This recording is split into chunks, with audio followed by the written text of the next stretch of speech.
एक तारीख थी। पति अपनी सैलरी लेकर शाम को थका हुआ घर आया। पत्नी इसी इंतजार में थी कि कब पति आएगा।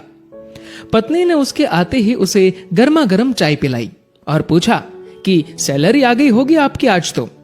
पति मुस्कुराहट के साथ बोला कि हाँ, और इस महीने ओवर टाइम का 12,000 रुपए बोनस भी मिला है। पत्नी की खुशी का ठिकाना नहीं रहा। पत्नी मीठी आवाज में बोली, क्या हम इस रविवार को शॉपिंग कराए? तो पति बोला कि ठीक है, लेकिन सिर्फ एक शर्त पर, कि यदि तुम हफ्ते में कम से कम एक बार मेरी माँ से फोन पर बात कर उनका हाल पूछोगी तो। पत्नी ने दबी आवाज में हाँ कर दी। पति सिर्फ ये चाहता था कि उसकी माँ और उसकी पत्नी के बीच जो भी अनबन है वह दूर हो जाए। ठीक 2 मिनट बाद पति के मोबाइल पर माँ का फोन आया। उधर से माँ बोली, कैसे हो बेटा? बेटा बोला, माँ मैं ठीक हूं। माँ ने सबका हालचाल पूछा तो पत्नी इधर मुंह बनाकर मन में सोच रही थी कि 1 तारीख है, अभी सैलरी आई है, इसलिए फोन करके पैसे मंगवाना चाहती है, लेकिन मैं 1 पैसा भी नहीं देने दूंगी इस बार तो। उधर माँ बोली, बेटा थोड़ी मदद चाहिए। तो बेटा बोला, बोलिए माँ, क्या हुआ माँ? बोली, बेटा इस महीने 5,000 रुपए मिल सकते हैं क्या? पति हर काम अपनी पत्नी से पूछकर ही करता था। उसने ये बात अपनी पत्नी से पूछी तो पत्नी बोली कि बोल दो कि अभी सैलरी नहीं आई है। बेटे ने माँ से कहा कि माँ अभी सैलरी आने में टाइम है। माँ बोली, बेटा कैसे भी करके भिजवा दो प्लीज, हॉस्पिटल में इलाज के लिए चाहिए। पति ने यह बात पत्नी से दोहराई।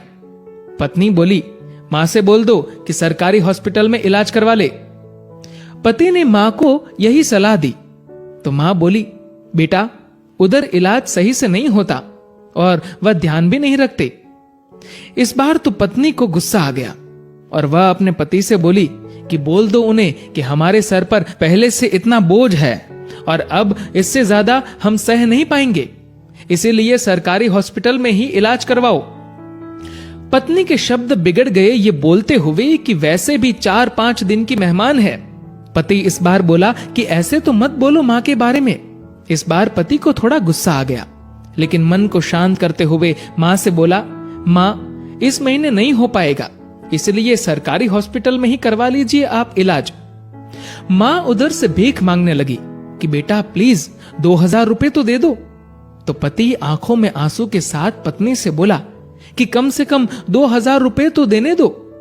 पत्नी गुस्से में थी, लेकिन जैसे तैसे मान गई और बोली कि ठीक है, बोल दो कि 2,000 रुपए भिजवा देंगे कल। तो इधर पति बोला, सासू मां आपको कल 2,000 रुपए भिजवा दूंगा।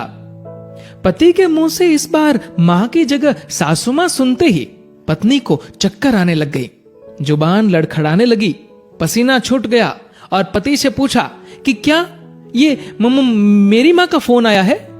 पति बोला, हाँ तुम्हारी मां का ही फोन है।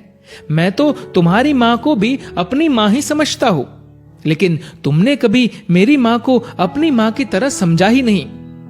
पत्नी इस बार जोर से रो पड़ी और फोन में माफी मांगने लगी कि मुझे माफ कर दो मां, मुझसे बहुत बड़ी गलती हुई है।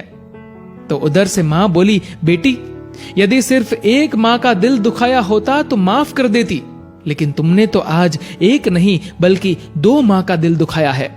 यदि आज मैं तुम्हें माफ भी कर दूं तो भी ऊपर वाला तुम्हें माफ नहीं करेगा।